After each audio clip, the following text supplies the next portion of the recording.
It's yours truly, Ricovibes, and welcome to another edition of Take 5. We've got in the studio today Alicia Cinnamon, right? How did Cinnamon drop into this? It's kind of a reflection of my personality. I'm a little bit spicy, but I'm also very sweet. Oh, okay. Well, I wouldn't know anything about that, so we're not going to go into that. We're going to go into your music. Yes. You represent Canada, correct? Yes. Okay, where in Canada? Toronto specifically. Okay. You were born there? Yes. Okay. Born and raised. And how do you categorize your music? That's a really good question. A lot of people try to put me in. Nobody's ever asked me, do I? So I like that question. No, I don't. Okay. I kind of have my own sound. I like to call it rhythm and soul. Okay. Growing up in Toronto, we have like such a variety of music. Like we didn't grow up just listening to reggae or hip hop or whatever. So I kind of have all the different sounds that are kind of incorporated, and it was kind of hard to say, okay, I'm just a reggae artist or I'm just an R&B artist. So just kind of created my own sound. Okay. Well, talk a little bit about your background. Your mom and dad. You were born in Canada, of course, but where's your mom from? Where's your dad from? My mom was born in Manchester, England, but her parents are from St. Kitts and Nevis. And then my dad was born in Jamaica, and his ancestry is Jamaican and Cuban. So you're just all over the place. A little bit. You did that. Wow. Yeah. So what made you get into this business? My dad was a DJ. He recently passed away. He used to play with Stone Love, King Turbo, which is like world-class DJs coming from Toronto. Right. Then he branched off and got his own sound system called Untouchable Sound. So Untouchable's music, right? So it was one of those things where I would just be with him like on a regular basis, and when we were driving, because he used to deliver hair products. So when I was in the car driving with him, he would like test this song, like a Leo song would come on, or old school Aretha Franklin, and he would get me to sing it, or like quiz me on if I knew who it was. Right. And so pretty much all of my siblings are very musical, but I'm just kind of the one that really took it seriously. So you didn't have a choice, really. You was born into it. Yeah, pretty much. Wow. Yeah. Wow. But so what do you gravitate towards? Is it dancehall? Is it reggae? Is it R&B? My foundation is soul. Like Okay. I love blues. But in terms of what gets more recognition in Toronto would be the reggae. So I kind of combined it like my R&B sound. Like I'm not singing in patois or any of that stuff, but over a nice like culture type beats. Right. Right. I have dancehall-ish beats, but I wouldn't consider myself a dancehall artist. Okay. Yeah. So what's the culture like in Canada in terms of what you do?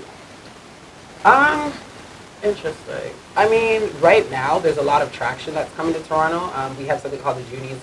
It's basically our correct. version of the Grammys. And we just recently, like the last Junos last year, just recently really started recognizing reggae music, black music in particular. Right. They've given away, I think it was like maybe $2 million in black arts for grants, Really? especially during COVID, because a lot of our stuff, like we were really on lockdown, so Right. most of our performances were virtual. Right. And then that's when the black artists started speaking up that we're not being recognized. Like, the world knows about Drake, but there's a million Drakes in Toronto. And I love what he did for us because he gave us hope. Like, because we've never seen anybody take it to that level. Right. We've got our own scene. Like, you could be locally famous forever, but who wants to just keep doing that? Right. So now a lot of people are just kind of taking that dive of just saying, okay, we're going to branch out. And I've done a lot of networking online where, like, for me to come to Atlanta, this is kind of like the base of where I started off my music. So kind of have a little bit of the American influence, but the Toronto influence is very Caribbean oriented. Gotcha. So why Atlanta versus New York, California, Miami? Well, New York is very much like Toronto, so might as well stay in Toronto. Oh, wow. Yeah. I mean, New York is dope, but I wanted something that challenged me. Like, the way I look at it is like, I could do a song, and if my friends know me, they're going to support it for the most part. But if I can go somewhere where people weren't really familiar with the type of music I did, nobody really knew who I was, if I can rock a crowd like that, then it really solidifies, okay, this is good music and not just people like just doing it because they like me. Right. That and me, like I'm a real history buff, so just the rich culture of like from the civil rights movement. Gotcha. I always wanted to go to Spelman and things like that, so my heart had always said I need to be in Atlanta, and then more in particular, is before my father got sick, he wanted to move with me to Atlanta. Really? And he was never able to make it. So when I first got out here, it was kind of like paying homage to my dad. Gotcha. So how have the folks embraced you here? It's been great. Yeah? I mean, like, I'm sure, like, it's, when you're doing the bird's eye view, you don't see all the flaws. Right. But for my personal experience, like, I've met, like, a couple of people who try to hustle you for the most part, but that's the world. But the reception of just even the DJs, like to say, like me walking up, like I walked into a couple of clubs and was like, here, play my song. And they played it. And they played it. And they did, and I was really surprised because they didn't even know if the song was good. Right. And then when they realized, like, this is actually good, you know, I did a couple of dub plates and stuff like that. So it's just, and realizing like how 6 degrees of separation everybody is. Yeah. And I'm really big on like networking and researching. So I'll meet as many people as I possibly can, whether or not that's the first and only time we meet. As long as my name is in your head, you remember who I am. I think I did a lot. I've got like maybe 300 followers since I've been out here for the month. So that's good. Yeah. That's good. So other than being an artist, what were your goals to do in life? Well, I call myself an artivist, and it's basically an artist and activist. Okay. So my platform is really just about like empowering females, empowering Black women in particular, and just kind of bringing attention to a lot of the issues that we have in our community. And I found the best way that I could do that. Like I used to do a lot of motivational speaking and a lot of activism and stuff like that, and I kind of transferred that into the music. Okay. So for me personally, in the long haul, like I would love to, music-wise, start my own record label, particularly an all-female record label. But for my community, like I would really like to be a politician. Really? Yeah. Okay. Yeah. Who have you recorded with, or have you recorded with any collaborations with anyone that we know? Collaborations were mostly local. I do have like a hip-hop song where Fat Joe did the intro for that. We recently did that during COVID. More or less just like shows. Like I've worked with Tanya Stevens, Baby Sham, Nesbeth, Kaledo, Gage, Maxi Priest, Who's who? Young Jock, a lot of people. Like when I really sit back and reflect, but because I'm independent, it's like hard to really see how much I've done until I kind of like step back and somebody is like, yeah, I know you. Like when I came out here, people like, you're that singer, right? And I was like, wow, you guys actually like know me? Like that's pretty cool because I don't have like the stats to see what's going on. It's just me kind of going with my vibe. Gotcha. What's next for you? I know you've been promoting yourself. Yep. You're getting ready to go back home. Yep. What next for Alicia? Well, I just released my new single, Don't Need No, so that's on Spotify. I'm currently in the process of completing my first full-length album. I dropped my first EP out here, so I really just kind of wanted to drop my first single of like me coming out back here. Right. When I go back to Toronto, Thursday, the 25th of November, I have a show out there, and there's just a series of showcases that I have to do. Like I do weddings, birthdays, funerals. So I did submit for the Juno, so fingers crossed that if I get a nomination. Which is Canada's version of the Grammy. Yes. Right. So if I can get a nomination, or just the fact that my name is in the ballots, I'm happy for that. And just growth. Like I really want to see now. Like I feel personally, I grew a lot vocally and just experiencing, especially the pandemic that we've been through. The stuff that I have to write about is like so different, and because I write my own stuff, it's very therapeutic. But I would love to even just like branch out and write for other artists. Wow. Have you traveled to Jamaica at all? No. Have you traveled to the Caribbean?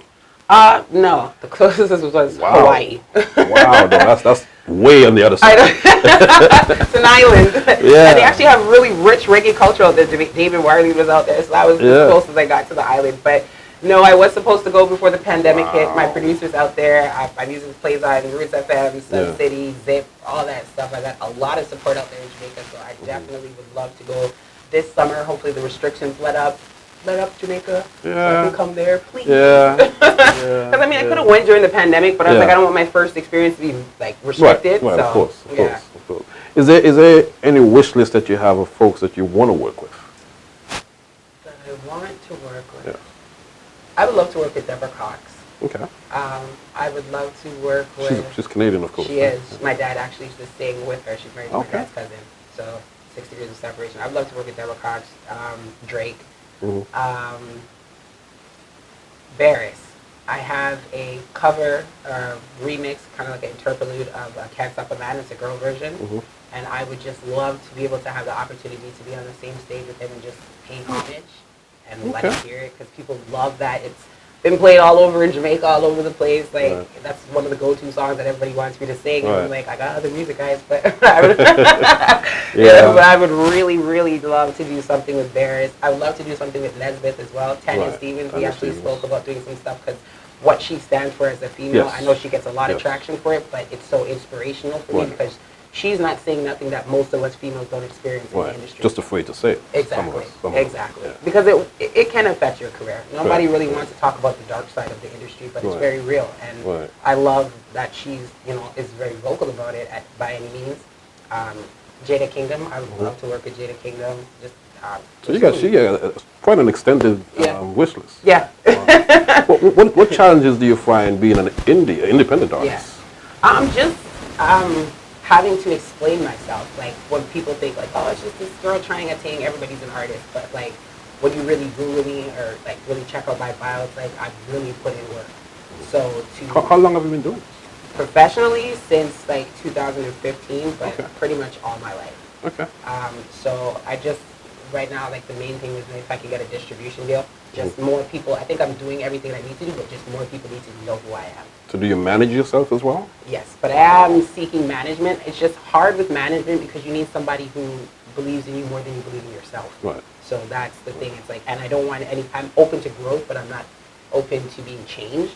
Gotcha. So I want somebody who sees me for who I am, as opposed to just taking me and like breaking me down and then building me up to a different artist. How important is visual for you as an artist? Visuals are very important. I'm actually maybe a little bit too particular about my visuals to the point where I don't do enough because what I have in my mind is not what sometimes ends up coming out. So I definitely need to get into more visuals. You're talking about like music videos and stuff, right? Yeah. Of course. More music videos. I did modeling for a while, so I enjoyed that, and acting and TV. So I wanted to kind of like transpire that and bring back music videos to like when there was like a storyline, like a short film. Okay. Yeah. And how about fashion? I love fashion. we can tell, right?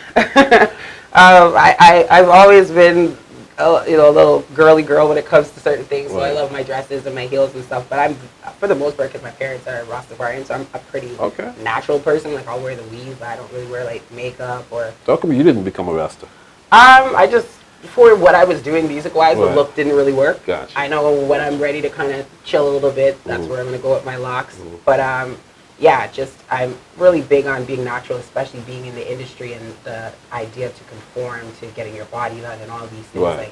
I'm happy with who I am. Could I fix things? Of course. But if it's not for me to fix it, then if it's not bothering me, I'm not worried about that. So visual for me is just basically like when I'm finished getting dressed and I look in the mirror, if I like it, I'm good. What everybody else has to say, for the most part, they kind of go with it, but I try not to pay attention to naysayers. Okay. Now, Canada has been growing a lot. I mean, I deal with Tanya, of course, up there. I deal with a few people up there. How is it compared to a Jamaica or the U.S.?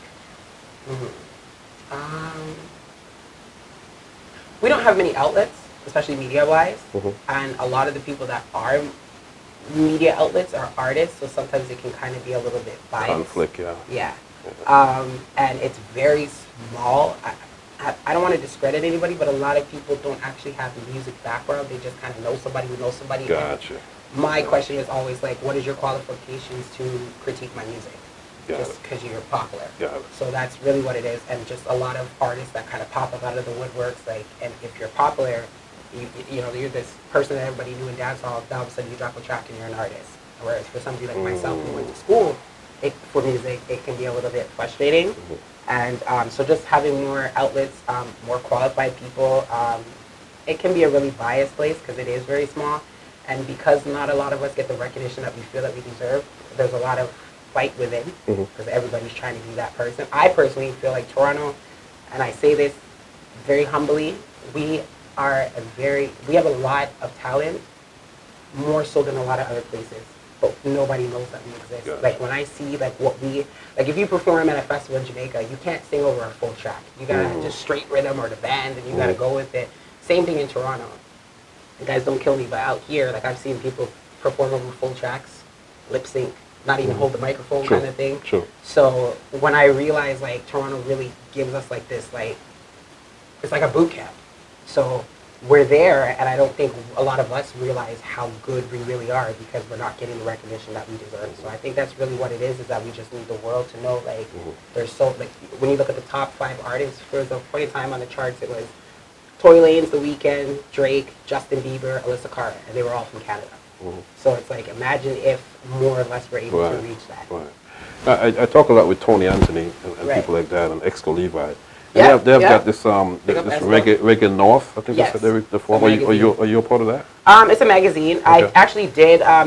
There's a thing called the Mix TO Festival, and it was a part of the Reggae North collaboration. So it was me, Steel, me, Steel, Tasha T, Isis, and the hardcore band. So Reggae North actually just started during COVID. Oh, Yeah. yeah. So You're right. it's very You're new. right. You're Yeah. right about that. Yeah. Wow. What's next for you? Just I want to go to Jamaica. Right. I'm Gotta travel the world. Exactly. That's really what I'm at right now. Is just Right. traveling. As much traveling as I possibly can do. A lot of people don't know, but I do a lot of behind the scenes work. So like in terms of the Juno, like I've written to them and told them the things that we need change about. I've had an all-female organization where I did artist development. Like I started off doing a lot of behind the scenes stuff to help build the Toronto scene. So just now I'm kind of like just putting myself out there as an artist. But I still want to eventually, I think one of the main things that we need to do is kind of have more diversity on the Juno board, Gotcha. particularly. Gotcha. So I just want to be more of an advocate for change for artists while still promoting my music and hopefully not stepping on toes by being outspoken. Right. I think that Carrie is, which is Tanya's sister. She's a part of the Juno board as well, correct? Yeah, she is. Okay. We're gonna leave that right there. We're gonna leave Big that up, Tanya. right there.